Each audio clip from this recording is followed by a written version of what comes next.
आज नया chapter start कर रहे हैं मॉडर्न फिजिक्स में, dual nature of radiation and matter. सबसे पहले डुअल नेचर का क्या मतलब है, डुअल नेचर क्यों? पार्टिकल, हाँ, दो नेचर का मतलब अब हम लाइट के दोनों नेचर के बारे में देखने वाले हैं, एक उसका पार्टिकल नेचर और दूसरा उसका वेव नेचर। ठीक है, तुम लोग कुछ बता सकते हो कि लाइट वेव नेचर कैसे शो करता है? यंग्स डबल स्लिट एक्सपेरिमेंट से जब हम लाइट को इंटरफेरेंस कराते हैं तो लाइट की वेव्स आपस में इंटरफेयर होती हैं और वहां कंस्ट्रक्टिव मतलब मैक्सिमा और डिस्ट्रक्टिव मतलब मिनिमा इंटरफेरेंसेस शो करती हैं। तो जब इंटरफेरेंस होती है दैट मींस कि वो एक वेव नेचर शो करता है। ठीक है, अब पार्टिकल नेचर, सबसे पहले लाइट के पार्टिकल का नाम फोटॉन, और फोटॉन एक जीरो मास पार्टिकल है। आइंस्टाइन के हिसाब से फोटॉन का रेस्ट मास 0 है। ठीक है, तो फोटॉन में मोमेंटम होता है, मोमेंटम का मतलब मास इनटू वेलोसिटी, बट यहां पर जो मोमेंटम होता है वो ड्यू टू एनर्जी होती है। ठीक है, क्योंकि रेस्ट मास फोटॉन का 0 होता है। ठीक है, हम लोग वो सब कुछ देखेंगे अभी। अब कुछ टर्म्स हम लोग यूज करने वाले हैं। फ्रीक्वेंसी तुम्हें पता है, नंबर ऑफ ऑसिलेशंस पर सेकेंड। वेवलेंथ तुम्हें पता है, एक साइकिल की जो लेंथ होती है वेव की वो वेवलेंथ है। उसके बाद टाइम पीरियड, मतलब एक साइकिल में लगने वाले टाइम को हम टाइम पीरियड कहते हैं। क्लियर है ये चीज? ओके, अब यहां पर सबसे पहले हमें समझना है कि किसी भी मेटल सरफेस से एमिशन ऑफ इलेक्ट्रॉन्स कितने तरीके के होते हैं। ठीक है, तो हेडिंग लिख लेना, एमिशन ऑफ इलेक्ट्रॉन्स। अब देखो, इस चैप्टर को पढ़ने से पहले हमें type of emissions of electrons जानना जरूरी है। 4 टाइप के एमिशंस होते हैं यहाँ पे। थर्मायोनिक एमिशन, थर्मायोनिक से नाम से समझ में आ रहा है, अगर किसी भी मेटल सरफेस को बहुत ज्यादा हीट करते हैं, टेम्परेचर बहुत ज्यादा हाई हो जाता है, तो उसके अंदर के इलेक्ट्रॉन्स की काइनेटिक एनर्जी बढ़ जाती है, इलेक्ट्रॉन इजेक्ट आउट हो जाता है। तो उस तरीके से इलेक्ट्रॉन के निकलने को हम थर्मायोनिक कहते हैं। फील्ड एमिशन, फील्ड एमिशन मतलब समझना, ये पता है ना, कैपेसिटर जो होता है उसमें इलेक्ट्रॉन्स जंप नहीं करते, है ना। अगर हमने उसका पोटेंशियल डिफरेंस बढ़ा दिया, बढ़ाते चले गए, तो उसके बीच में इतना स्ट्रॉन्ग इलेक्ट्रिक फील्ड हो जाएगा कि सरफेस से इलेक्ट्रॉन बाहर जंप कर जाएगा। हाँ, नहीं, यहाँ मैग्नेट से क्या, हाँ मैग्नेटिक फील्ड हो सकता है। अगर इसको प्लस और माइनस करेंगे तो इस तरीके का इलेक्ट्रिक फील्ड होगा। इस इलेक्ट्रॉन पे जो फोर्स लग रहा होगा F is equal to Q into E होता है। इतना ज्यादा फोर्स होगा कि ये इलेक्ट्रॉन जंप कर जाएगा, और इस कंडीशन को कैपेसिटर का जलना कहते हैं। कैपेसिटर में एक पट की आवाज आती है, वो फट जाता है और उसमें से धुआं निकल जाता है, स्मेल बहुत खराब होती है उसकी। डाइलेक्ट्रिक जब जलता है तो स्मेल बहुत खराब आती है। ये हो गया। उसके बाद है सेकेंडरी एमिशन। सेकेंडरी एमिशन का मतलब क्या है, सिंपल समझना, मैं गेट पे खड़ा हूं यहाँ पे और तुम सब भाग दौड़ कर रहे हो, तुम में से कोई आके मुझ में टकरा जाता है, जो टकराता है वो स्टेबल हो जाता है और मैं गेट के बाहर। यह है सेकेंडरी एमिशन। मतलब अगर इलेक्ट्रॉन्स के अंदर मोशन हो रहा है, उनकी काइनेटिक एनर्जी है, और सरफेस इलेक्ट्रॉन से जब वो टकरा जाते हैं तो जो सरफेस इलेक्ट्रॉन है वो बाहर निकल जाता है, एमिट आउट हो जाता है। ये है सेकेंडरी एमिशन। लास्ट है फोटो इलेक्ट्रिक एमिशन, जो हम पूरे चैप्टर पढ़ने वाले हैं। क्या होता है,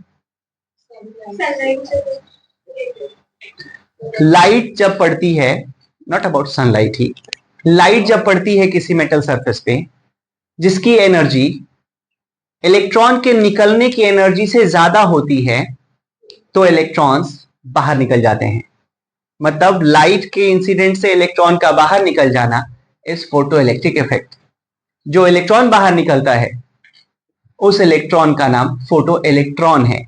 उससे जो करंट प्रोड्यूस होता है उस करंट को फोटो करंट कहा जाता है। क्लियर है मैकेनिज्म?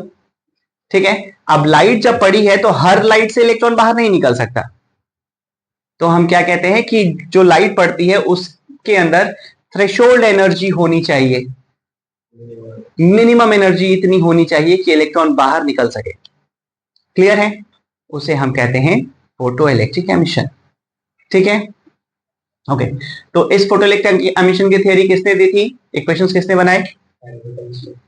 आइंस्टाइन ने। चलो अब हम लोग आइंस्टाइन का इक्वेशन डिराइव करने वाले हैं फोटोइलेक्ट्रिक इफेक्ट का। सबसे पहले इसके कुछ पैरामीटर्स हैं जो तुम्हें पता होने चाहिए। सबसे पहले एक फोटोन एक ही इलेक्ट्रॉन को इजेक्ट कर सकता है, चाहे उसकी एनर्जी कितनी भी ज्यादा हो। क्लियर है? तो हम मान के चलेंगे कि 4 फोटोन अगर आ रहे हैं, मैक्सिमम 4 इलेक्ट्रॉन्स निकाले जा सकते हैं, 1 2 3 4 निकाले जा सकते हैं, 5 नहीं हो सकता। क्लियर है? दूसरी बात, अब यहां पर जो फोटोन आया तो फोटोन के पास कुछ एनर्जी थी, that is h into new. Frequency of light he frequency of photon होते हैं। ठीक है? तो जो लाइट की फ्रीक्वेंसी गिवन होगी वही फ्रीक्वेंसी ऑफ फोटोन होगी। तो h न्यू ये है एक फोटोन की एनर्जी। ठीक, अब यहां पर ये फोटोन आया, यहां इलेक्ट्रॉन से हिट करता है ये।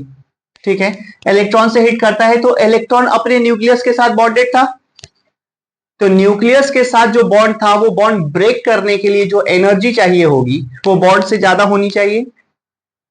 क्लियर है ना? समझते चलना, इसमें पढ़ना कम बात बनाना ज्यादा है इस चैप्टर में। अगर तुमने अच्छे से ये बात बनाना अपने दिमाग में बिठा लिया, चैप्टर तुम्हारे कमांड में आ जाएगा। चाहे वो चैप्टर का तुम्हारा बेसिक लेवल हो, बोर्ड, चाहे नीट, मेंस, किसी भी लेवल के क्वेश्चन तुम यूं कर जाओगे, तुम्हारा कॉन्सेप्ट इतना क्लियर हो जाएगा। अच्छे से समझना, बहुत हायर लेवल पे जाता नहीं है मॉडर्न फिजिक्स यहाँ पे। तो ये हो गया। अब जो एनर्जी है इलेक्ट्रॉन को बाहर निकालने के लिए, जो बॉन्ड को तोड़ने के लिए जो एनर्जी चाहिए मिनिमम, उसे हम कहते हैं वर्क फंक्शन। ठीक है, अब मान लो यहां से एनर्जी आई और इतनी एनर्जी कंज्यूम हो गई, जो एनर्जी बची वो इलेक्ट्रॉन के पास in form of kinetic energy रह जाएगी। ठीक है, एग्जांपल सोचो, यहां से 10 जूल की एनर्जी आई, 10 जूल का फोटोन आया, उसने इलेक्ट्रॉन को हिट किया। अगर इलेक्ट्रॉन का जो वर्क फंक्शन है वो मान लो 6 जूल है, तो 6 जूल तो कंज्यूम हो गया उसके बॉन्ड ब्रेकिंग में। सरफेस से जब इलेक्ट्रॉन बाहर निकला तो उस इलेक्ट्रॉन के पास एनर्जी कितनी बची? 4 जूल। क्लियर है concept? Kinetic energy work function को कंज्यूम होने के बाद जो रिमेनिंग एनर्जी है वो काइनेटिक एनर्जी होती है। ठीक है, 12th क्लास में ये आइडियल केस है। हम लोग कहते हैं कि यहां पर टोटल फोटोन की एनर्जी एब्जॉर्ब हो गई है यहां इलेक्ट्रॉन में, बट ऐसा नहीं होता। प्रैक्टिकली क्या होता है, इलेक्ट्रॉन तो निकलता ही है, ये फोटोन भी रिफ्लेक्ट बैक हो जाता है, तो फोटोन की फ्रीक्वेंसी बदल जाती है, उसकी एनर्जी भी कुछ और होती है। ये एक साइंटिस्ट थे doctor hall, HALL, doctor hall ने ये इसका एक एक्सपेरिमेंट दिया था जो 12th क्लास तक के लेवल पे नहीं है। ठीक है, तो उसके ऊपर जब जाओगे तो तुम्हारा इलेक्ट्रॉन पूरी एनर्जी वाला नहीं मिलेगा, कुछ एनर्जी इलेक्ट्रॉन के पास होगी, कुछ एनर्जी का फोटोन भी बाहर निकला होगा। ये एक एक्स्ट्रा कॉन्सेप्ट रहेगा, अभी नहीं है तुम लोगों में। ये हो गया। तो अगर कुछ ऐसा कॉन्सेप्ट आता है कि जो इलेक्ट्रॉन की एनर्जी है, काइनेटिक एनर्जी, वो इन दोनों के डिफरेंस के बराबर है, तो हम कह सकते हैं कि हाँ, डिफरेंस के बराबर हो सकती है या उससे कम हो सकती है। ध्यान रखना, ज्यादा नहीं हो सकती। ठीक है, तो ये हो जाएगा यहां पे, यहां तक ठीक है ना? तो अब मैं इसका इक्वेशन लिखता हूं, that equation will be h nu electron photon की energy is equal to work function plus kinetic energy. Work function क्या है? Minimum energy required to eject an electron from the surface. ठीक है, ओके, तो ये हो गया। अब हमें एक और बात, अगर कितना मैंने वर्क फंक्शन बताया था एग्जांपल के लिए? 6 जूल। अब एक सोचो, अगर फोटोन ही 6 जूल का आया, वो सिर्फ बाहर निकलेगा, इलेक्ट्रॉन के पास कोई एक्टिविटी के लिए एनर्जी नहीं रह जाएगी, तो उसकी काइनेटिक एनर्जी 0 हो जाएगी। तो उस वक्त 6 जूल की जो एनर्जी है उसे हम कहते हैं थ्रेशोल्ड एनर्जी। तो उस 6 जूल के लिए फोटोन की जो फ्रीक्वेंसी रही होगी उसे कहते हैं थ्रेशोल्ड फ्रीक्वेंसी, सबसे मिनिमम फ्रीक्वेंसी जिससे इलेक्ट्रॉन को बाहर निकाला जा सके। तो थ्रेशोल्ड की जब हम बात करेंगे तो काइनेटिक एनर्जी 0 हो जाएगी। क्लियर है ना कॉन्सेप्ट? तो हम लिखते हैं F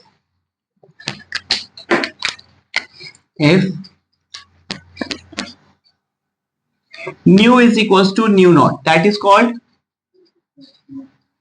थ्रेशोल्ड फ्रीक्वेंसी।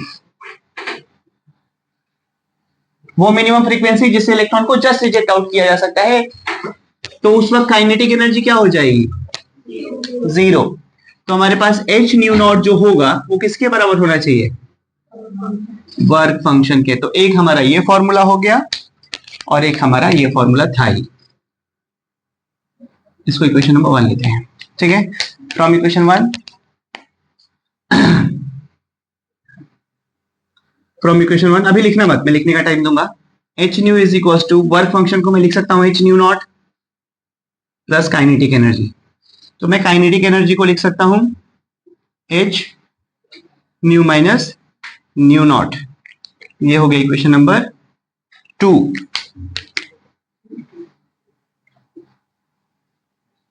क्लियर है यहां तक? अब होता क्या है, सिंस न्यू जो होता है वो होता है c अपॉन लैम्डा। c क्या है, स्पीड ऑफ लाइट। तो अगर मैं इसमें से c कॉमन ले लूं तो काइनेटिक एनर्जी का एक और फॉर्मूला बन जाएगा hc 1 by lambda minus 1 by lambda not. एक ये इक्वेशन नंबर 3 हो जाएगा, ठीक। उसके बाद तुम लोगों ने पढ़ा होगा, अच्छा चलो उसके बाद में करेंगे। This 3 equations are called Einstein's equation of photoelectric effect. देखो ये तुम लोगों ने पढ़ा होगा, kinetic energy is equal to work done, पढ़ा है ना। और काइनेटिक एनर्जी अगर इलेक्ट्रोस्टैटिक वर्क की बात करें तो इलेक्ट्रोस्टैटिक वर्क डन क्या होता है, charge into potential difference Q into V naught. तो यहां पर मैं लिखता हूं सिंस काइनेटिक एनर्जी जो है वो हो जाएगा Q इंटू वी नॉट। मैं Q इसलिए लिख रहा हूं क्योंकि अगर इलेक्ट्रॉन की बात करेंगे तो इलेक्ट्रॉन ले लेंगे, अगर अदर चार्ज पार्टिकल की बात करेंगे तो दूसरे का चार्ज ले लेंगे। तो Q इंटू वी नॉट। अब जितने भी फॉर्मूले में काइनेटिक एनर्जी है वहां पर हम Q इंटू वी नॉट भी अप्लाई कर सकते हैं। तो हमारे पास क्या हो जाएगा, Q into V naught is equal to hc nu minus nu naught. दूसरा हम लोग लिख सकते हैं Q V naught is equal to नहीं hc 1 by lambda minus 1 by lambda naught. और जो फर्स्ट इक्वेशन था h nu is equal to phi naught plus Q V naught, ठीक है। ये है काइनेटिक एनर्जी का चार्ज इंटू पोटेंशियल डिफरेंस के टर्म में। ये Q वी नॉट, ये वी नॉट क्या है एक बार समझना। अगर यहां से फोटो इलेक्ट्रॉन निकला, उस फोटो इलेक्ट्रॉन को रोकने के लिए, मतलब वो ना निकले, हमें ऑपोजिट पोटेंशियल डिफरेंस अप्लाई करना पड़ेगा। तो उस कंडीशन में हम इस वी नॉट को स्टॉपिंग पोटेंशियल कहते हैं। जिस वोल्टेज को अप्लाई करने के बाद एक इलेक्ट्रिक फील्ड प्रोड्यूस कर दें हम लोग, जिससे कि वो चार्ज निकलना चाह रहा है इलेक्ट्रॉन, वो ना निकल पाए, उसको पुश कर दिया जाए, ठीक है। तो उसकी एनर्जी उतनी ही देनी पड़ेगी जिस एनर्जी से वो इलेक्ट्रॉन बाहर निकल रहा था। तो काइनेटिक एनर्जी के बराबर उसे इलेक्ट्रोस्टैटिक पोटेंशियल एनर्जी देनी पड़ेगी। क्लियर है? अब इस चीज को नोट कर लो और फिर अब हम न्यूमेरिकल करेंगे। जब हम लोग इस चैप्टर की बात करते हैं ड्यूअल नेचर की या एटम की, तो इसके जो कैलकुलेशंस होते हैं उसमें कुछ कॉन्स्टेंट्स हमें पता होने चाहिए, ठीक है। सबसे पहले तुम्हें कई जगह जूल्स में मिलेगा, तुम्हें इलेक्ट्रॉन वोल्ट में कन्वर्ट करना रहेगा। तो या फिर इलेक्ट्रॉन वोल्ट में मिलेगा तो तुम्हें जूल में कन्वर्ट करना होगा। इलेक्ट्रॉन वोल्ट में बस इलेक्ट्रॉन, इलेक्ट्रॉन का मतलब होता है charge of electron, charge of electron की वैल्यू पुट कर देते हैं, जूल में कन्वर्ट हो जाता है।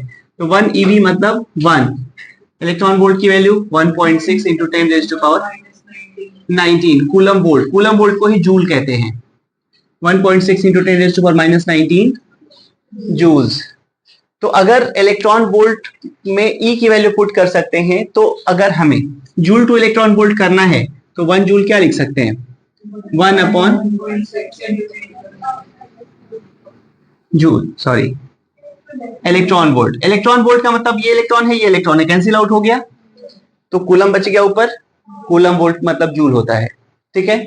ये है इलेक्ट्रॉन वोल्ट से कन्वर्जन। दूसरी चीज, H की वैल्यू हमें पता है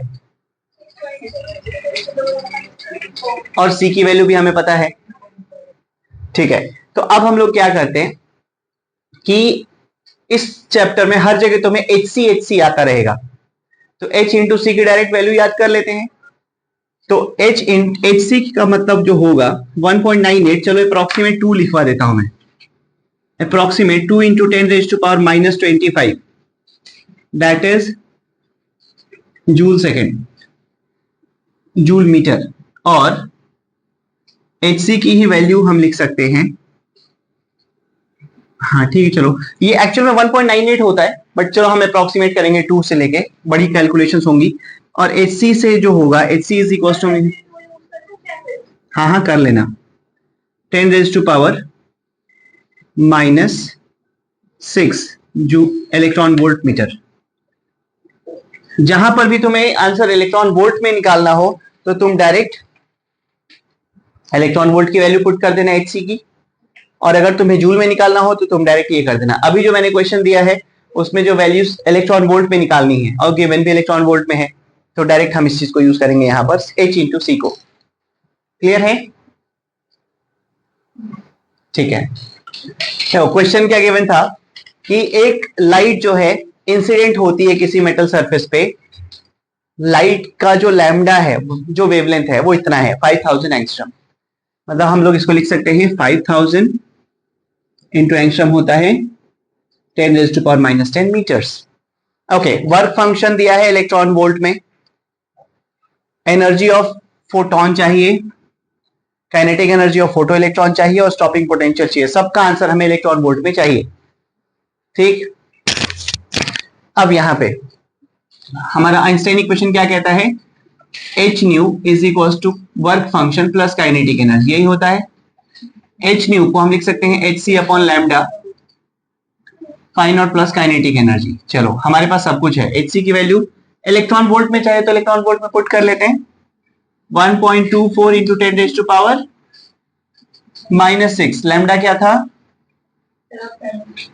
10 रेज़ टू पावर -7, क्या था तीनों 1.9 प्लस काइनेटिक एनर्जी। चलो तो फर्स्ट में हम लोग ले लेते हैं, फर्स्ट हमें एनर्जी ऑफ फोटोन निकालना, चलो वो पहले निकाल लेते हैं। Energy is equal to Hc by lambda 1.24 into 10 raise to power -6 upon 5 into 10 raise to power -7, तो क्या हो गया 12.4 अपॉन 5, है ना।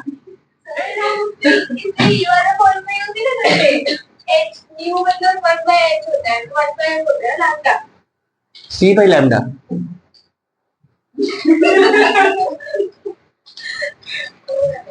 One, okay 2.48 electron volt. चलो ये फर्स्ट हो गया। सेकंड निकाला था हमें काइनेटिक एनर्जी, ठीक है इसको रहने देते हैं, हमने हमारी तो वैल्यू आई गई, तो यहाँ पर 2.48 कर लेता हूँ इज इक्वल टू दिस, तो काइनेटिक एनर्जी क्या हो गई 2.48 माइनस 1.9, 0.58 इलेक्ट्रॉन वोल्ट। अब थर्ड क्या है, स्टॉपिंग पोटेंशियल। हमें पता है काइनेटिक एनर्जी जो होता है वो क्यू वी नॉट होता है ना, तो काइनेटिक एनर्जी कितना आ गई 0.58 ईवी, और इसका चार्ज है ई और वी नॉट, ई से ही गया 0.58 वोल्ट्स। ठीक है, इसको रोक दो निमिष।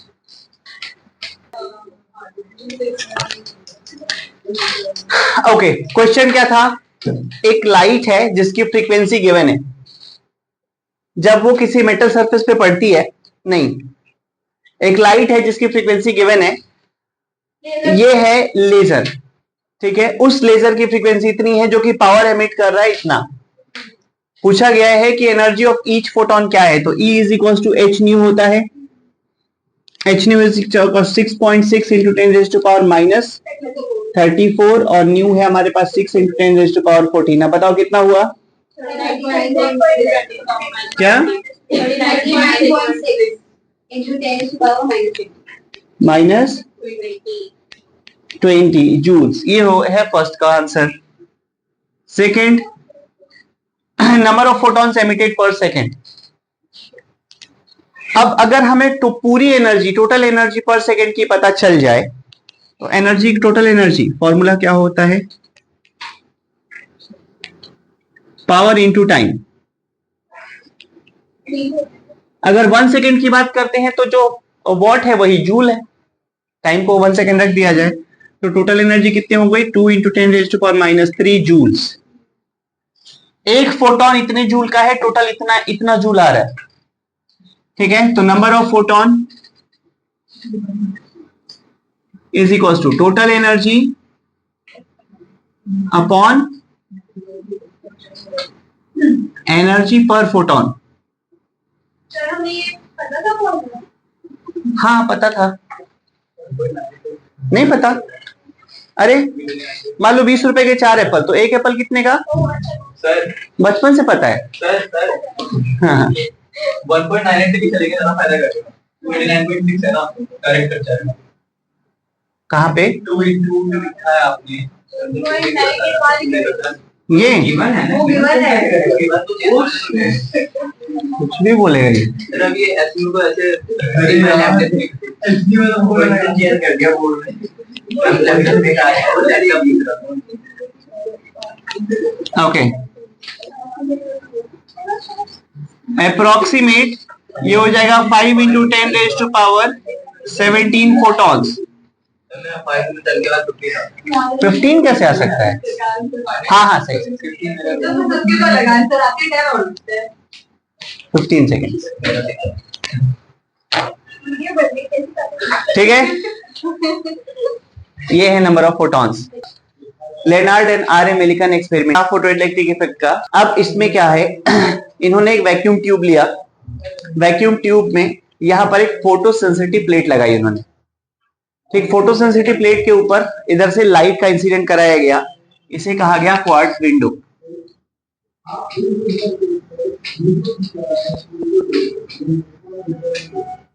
क्वार्ट्ज विंडो, यहां पर light I, that is.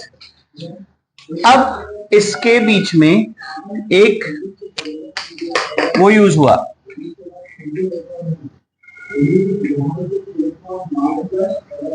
Milli ammeter, मतलब एक तरीके से समझो गैल्वेनोमीटर। सेंसिटिव करंट मेजर करने के लिए मिली एमीटर यूज किया गया। अब इलेक्ट्रॉन्स निकल रहे थे इसमें से। फोटोइलेक्ट्रिक इफेक्ट का मतलब क्या होता है? लाइट का पड़ना मेटल सरफेस पे और मेटल से इलेक्ट्रॉन का बाहर निकलना। यहां से इलेक्ट्रॉन्स निकल रहे थे, इलेक्ट्रॉन्स निकल रहे थे, तो अब इलेक्ट्रॉन्स इधर उधर वॉल में टकरा के लॉस हो जाता, हमें पता नहीं चलता। उन्होंने क्या किया, इस प्लेट को पॉजिटिव और इस प्लेट को नेगेटिव रखा। पॉजिटिव रखने के लिए क्या था, इस साइड पॉजिटिव टर्मिनल बनाया गया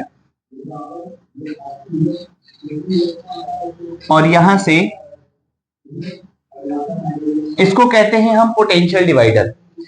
एक चीज समझना, अगर इस पूरे का वोल्टेज मान लो 12 वोल्ट है, अगर हम इस स्लाइडर को, ये क्या है, रियोस्टेट है, अगर इस स्लाइडर को हम लेफ्ट राइट खिसकाएं तो हम उसको 0 वोल्ट से लेके यहां पर रख देंगे तो 0 हो जाएगा, और पूरे रेजिस्टेंस को कवर करेंगे तो 12 वोल्ट हो जाएगा। अगर ये 12 वोल्ट है तो पूरे के ड्रॉप में हम पोटेंशियल को डिवाइड कर सकते हैं, इसलिए इसका नाम पोटेंशियल डिवाइडर है, ताकि हम वेरिएबल वोल्टेज यहां पर अप्लाई कर सकें, ठीक है। वोल्टेज बढ़ाएंगे तो क्या चेंज होगा, electric field. Electric field change होगा तो क्या होगा, इलेक्ट्रॉन्स पे लगने वाला फोर्स कम हो जाएगा। क्लियर है ये चीज?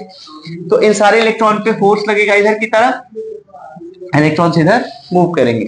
अब इस लाइट को पढ़ने से क्या हो रहा था, इस लाइट को पढ़ने से यहाँ पे करंट मिल रहा था। अब यहाँ पर क्या होगा कि जैसे ही लाइट पड़े यहाँ पर करंट मिले, लाइट को ऑफ कर देते थे, यहाँ करंट 0 हो जाता था। इससे ये क्लियर पता चला कि फोटो इलेक्ट्रिक इफेक्ट होता है। क्लियर है?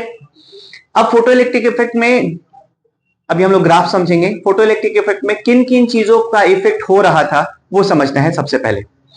उसमें क्या है कि अब जब मैं इंटेंसिटी, लाइट की इंटेंसिटी का नाम लूं तो तुम्हें समझना है क्या,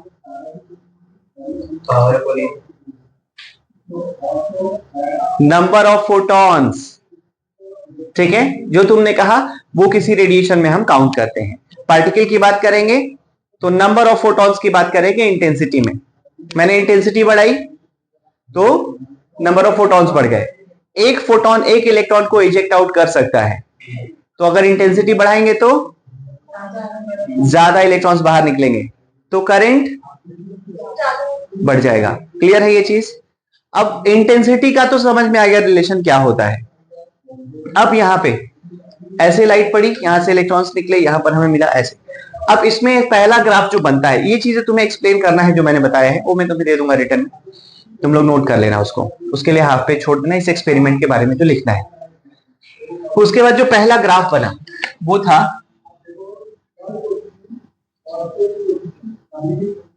फोटो करंट एंड इंटेंसिटी। इसका ग्राफ था ऐसा, ठीक है, directly proportional to intensity photo current. Intensity का नाम लू तो यहां पर लिख लेना तुम लोग अपनी नोटबुक में ताकि पता रहे, that is number of photons. एक फोटोन एक इलेक्ट्रॉन को ही इजेक्ट कर सकता है। उसके बाद अब दूसरी चीज, अब हम लोग फ्रीक्वेंसी बढ़ाएंगे। इससे पहले हमें समझना है स्टॉपिंग पोटेंशियल, ठीक है। स्टॉपिंग पोटेंशियल क्या होता है, वैसे कल मैंने थोड़ा बहुत हिंट किया था। अब क्या था, इस इलेक्ट्रॉन के बाहर निकलने पे इलेक्ट्रॉन के पास जो एनर्जी बचती है, आइंस्टाइन का इक्वेशन याद है, कल ही तो किया था, energy is equal to work function plus kinetic energy, ठीक है। तो जो इलेक्ट्रॉन बाहर निकलते हैं उनके पास कौन सी एनर्जी होती है, काइनेटिक एनर्जी। और काइनेटिक एनर्जी के ऑपोजिट डायरेक्शन में अगर हम उसे रोकने के लिए अगर एक इलेक्ट्रोस्टैटिक एनर्जी दे दें तो इलेक्ट्रॉन बाहर नहीं निकलेगा, तो उस वक्त हम फोटो इलेक्ट्रॉन को स्टॉप कर सकते हैं, ठीक है, फोटो करंट जीरो हो जाएगा। तो उसके लिए हमें जो अप्लाई करना पड़ेगा, चार्ज इनटू पोटेंशियल डिफरेंस, जो उसके पास एनर्जी बची है उसके बराबर होनी चाहिए, मतलब मिनिमम इतना होना चाहिए, उससे ज्यादा करोगे तो ऑब्वियसली रुक ही जाएगा, इतना होना चाहिए। तो अब इन्होंने क्या किया, यहां पे पोलैरिटी बदल दी, जिधर पॉजिटिव था उधर उन्होंने रिवर्स करके नेगेटिव कर दिया। जैसे ही नेगेटिव किया इलेक्ट्रिक फील्ड का डायरेक्शन अपोजिट हो गया। अब वो इलेक्ट्रिक फील्ड जो इलेक्ट्रॉन को सपोर्ट कर रहा था मोशन के लिए, अब उसे अपोज करने लगा, निकलना बंद, फोटो करंट जीरो। क्लियर है। अगर हमने इंटेंसिटी को बढ़ाया,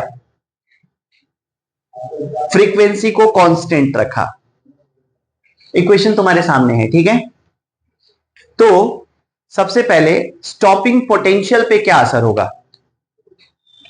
फोटोइलेक्ट्रिक इफेक्ट में अगर हम इंटेंसिटी बढ़ा देते हैं और फ्रीक्वेंसी को कांस्टेंट रखते हैं तो जो स्टॉपिंग पोटेंशियल है, स्टॉपिंग वोल्टेज पता है ना, जो फोटो करंट को जीरो कर दे, जो इजेक्शन ऑफ इलेक्ट्रॉन को रोक दे, उस पर क्या असर होगा, काइनेटिक एनर्जी समझते हैं। Kinetic energy is equal to होता है E माइनस फाई नॉट, होता है ना, E होता है h nu minus phi naught. Clear है। हमने इंटेंसिटी बढ़ाई है, फ्रीक्वेंसी नहीं बढ़ाई, तो मतलब काइनेटिक एनर्जी नहीं बदली। काइनेटिक एनर्जी नहीं बदली तो हमें अप्लाइड पोटेंशियल डिफरेंस कितना देना होता था, इतना, बदला नहीं बदला। स्टॉपिंग पोटेंशियल पे कोई फर्क नहीं पड़ेगा अगर हम फ्रीक्वेंसी चेंज ना करें, इंटेंसिटी को बदलें। याद रहेंगी चीजें, ठीक है। ये वही बात है, समझ लो, यहां से एक इलेक्ट्रॉन निकल रहा था तो रोकने के लिए V काफी था, इंटेंसिटी बढ़ा दोगे, नंबर ऑफ फोटॉन्स बढ़ेंगे, नंबर ऑफ इलेक्ट्रॉन्स का बाहर ज्यादा निकलेंगे, तो भी V नॉट काफी होगा उन्हें रोकने के लिए। मतलब तुमने अपने घर के जो तार होती है जिसमें हम कपड़े सुखाते हैं, एक हैंकी सुखाई तुमने, 5 मिनट लगे, 5 होती तो भी सुखा देती, तो 5 मिनट ही लगते। समझ आ रही है बात, क्योंकि हमारे पास जो सोर्स है वो तो कांस्टेंट है ना। तो एक इलेक्ट्रॉन को रोको या 5 निकालो तो 5 को रोको, अगर एनर्जी इलेक्ट्रॉन की सेम है तो स्टॉपिंग पोटेंशियल भी सेम ही रहेगा। क्लियर है ना। अब ग्राफ बनाते हैं।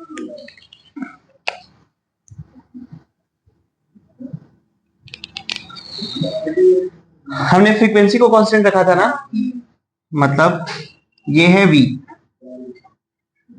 ये है फोटो करंट,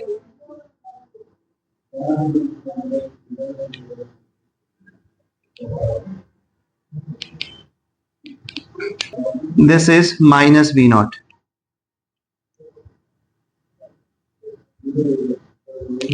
I1, जब इंटेंसिटी ज्यादा होगी तो फोटो करंट ज्यादा होगा, तो मैं लिख दूं I1 is less than I2 is less than I3। ये क्या है, इंटेंसिटीज। क्लियर है? इसका ये ग्राफ हो गया, बना लो। चलो अब क्या है, ये था हमारा। अब हम लोग देखने वाले हैं, हम फ्रीक्वेंसी अलग अलग रखेंगे, इंटेंसिटी को कांस्टेंट रखेंगे। तुम लोग बताओ क्या होने वाला है इसमें? फ्रीक्वेंसी अलग अलग रखेंगे, इंटेंसिटी को सेम रखेंगे, इंटेंसिटी कांस्टेंट। तो अगर फ्रीक्वेंसी को बढ़ाते हैं तो स्टॉपिंग पोटेंशियल पे क्या असर होगा? बढ़ेगा। क्यों? काइनेटिक एनर्जी बढ़ जाएगी, तो फिर ओके ये हो जाएगा। तो अब फोटो करंट पे क्या असर होगा? पहले भी 4 इलेक्ट्रॉन्स आ रहे थे, पहले 4 फोटॉन्स आ रहे थे, 4 इलेक्ट्रॉन्स निकल रहे थे। अभी 4 फोटॉन्स आ रहे हैं और 4 इलेक्ट्रॉन्स ही निकल रहे हैं। तो ओवरऑल सर्किट में जो टोटल फ्लो ऑफ चार्ज है वो तो कांस्टेंट ही रहेगा, तो हमारा सैचुरेशन करंट नहीं बदलेगा। हाँ, जल्दी रीच कर जाएगा, सैचुरेशन जल्दी आ जाएगा, क्योंकि बहुत फास्ट इलेक्ट्रॉन्स होंगे। अगर हमारी एनर्जी उनकी ज्यादा होगी तो सैचुरेशन जल्दी रीच करेगा, बट सैचुरेशन रीच करने के बाद जो कांस्टेंट करंट रह जाएगा। क्लियर है ना?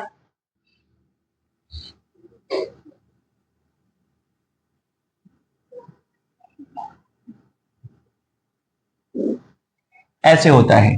This is frequency 1, this is frequency 2, this is frequency 3। इसको हम लेते हैं वोल्टेज -V001 -V002 -V003। इसको कहते हैं हम लोग सैचुरेटेड करंट।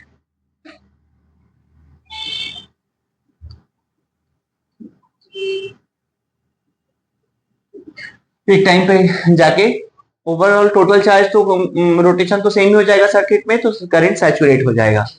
अब इसमें बताओ फ्रीक्वेंसी कौन सी ज्यादा है?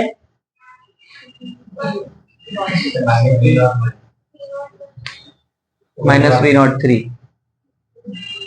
अगर नेगेटिव वोल्टेज की बात करें तो नेगेटिव वोल्टेज तो ये सबसे ज्यादा है ना।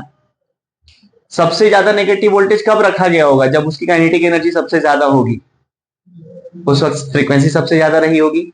हम लिखते हैं ν1 is less than ν2 is less than ν3, that is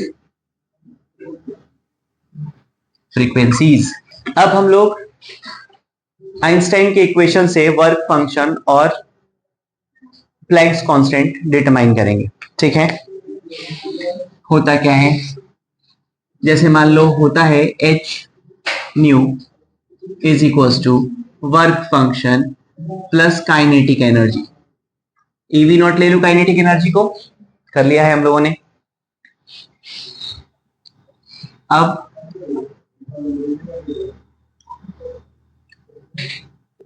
EV nought is equals to H nu minus work function. E को इधर ले जाते हैं, h upon E into nu minus phi nought by E. चलेगा? Equation number 1। अब अगर इसका graph बनाए तो ये एक स्ट्रेट लाइन दिख रहा है। इक्वेशन ऑफ स्ट्रेट लाइन क्या होता है मैं पहले बता दूं। इक्वेशन ऑफ स्ट्रेट लाइन नहीं, ग्राफ तो था छोटे बच्चों को। y is equal to M X plus C लिखते थे और उसमें x की वैल्यू डालते जाते थे और y आता था और फिर एक लाइन बनाते थे। हाँ, झूठे हो तुम सारे, पढ़ के सीधे डिनाई कर देते हो। y is equal to M X plus C, वो भी 10th में था और नीचे था, है ना। मुझे याद है छोटे छोटे बच्चों के हाथ में ग्राफ की शीट होती है। इतना ही था, ठीक है, इतना था ना। Okay, y is equal to M X plus C होता है। m क्या होता है? हाँ, जो भी है, m is equal to tan theta. इसको कहते हैं slope of x y line. और c क्या होता है? Intercept on y axis. जब हम x को 0 करते हैं तो y c आता है, ये होता है इसका मतलब। अब इसी में मैं एक बार न्यू को 0 करने वाला हूं, this is new, and this is v। ठीक है, अब मैं न्यू को जीरो करने वाला हूं। v नॉट क्या आएगा? Minus five not by E. तो ये हो गया डन। अब मैं v नॉट को जीरो करूंगा, ये इधर आ जाएगा। ठीक है, इधर होने के बाद क्या आ जाएगा? Five not by H plus five not by H होगा। लाइन कैसे बनेगी? ऐसे। क्लियर है? अब इससे हम लोग कंपेयर करते हैं equation number 2 by comparing equation 1 and 2। हम क्या लिखते हैं? m is equal to H by E. तो h क्या आ गया? e into M means e into slope of nu V line. Clear है? तो ये हमारे पास हमारा एक फॉर्मूला ये हो गया। दूसरा c, ये था हमारे पास यहां पे। तो since phi naught upon e जो है that is equal to intercept on v axis. तो फाइव नॉट आ गया e into intercept on v axis.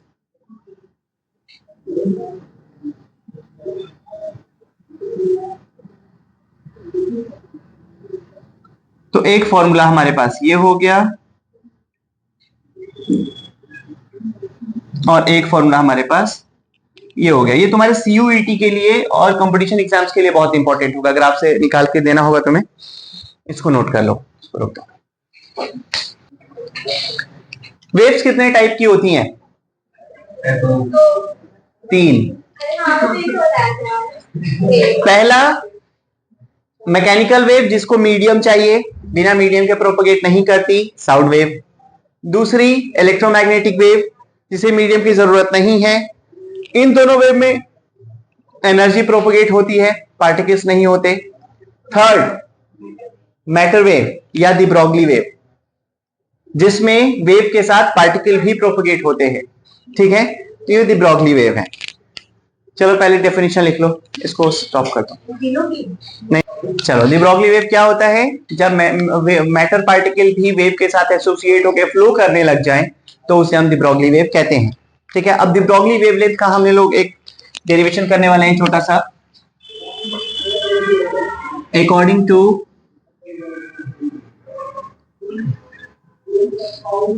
Equation of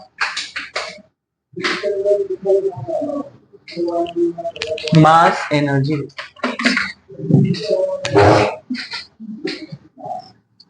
according to Einstein equation of mass energy relation,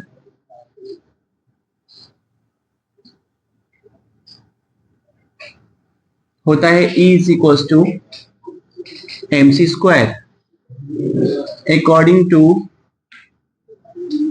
Planck's quantum theory।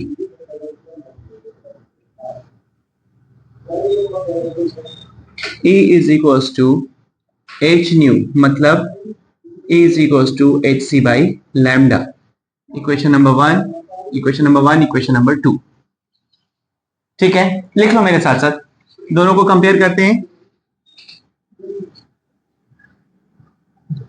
Bye comparing equation first and second. लेते हैं यहाँ पे E is equals to, चलो first and second, mc square is equals to hc by lambda. c से एक c गया, lambda is equals to h upon mc। if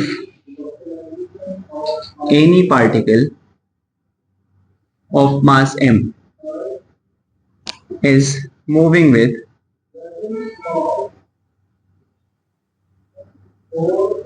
velocity v, then lambda is equals to h upon mv। This wavelength is called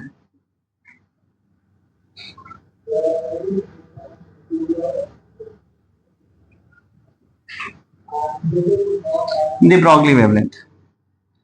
अब इसमें और एक चीज हम लोग ऐड कर सकते हैं, H upon m v. M v को क्या कहते हैं? P momentum. P और काइनेटिक एनर्जी का रिलेशन 2mk, और काइनेटिक एनर्जी और स्टॉपिंग पोटेंशियल का रिलेशन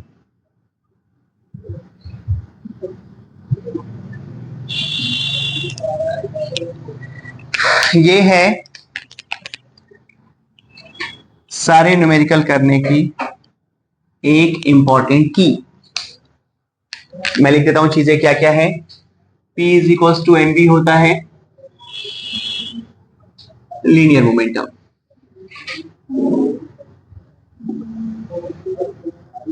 और P is equals to 2mk होता है, इसमें k होता है kinetic energy. P is equals to 2m q v naught होता है, जिसमें q होता है चार्ज और v नॉट होता है स्टॉपिंग पोटेंशियल और एक्सेलरेटिंग पोटेंशियल। ठीक है। If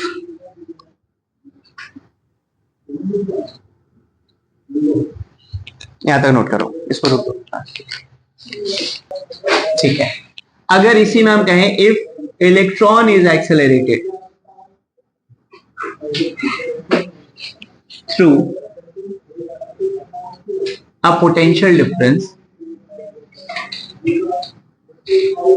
V naught, then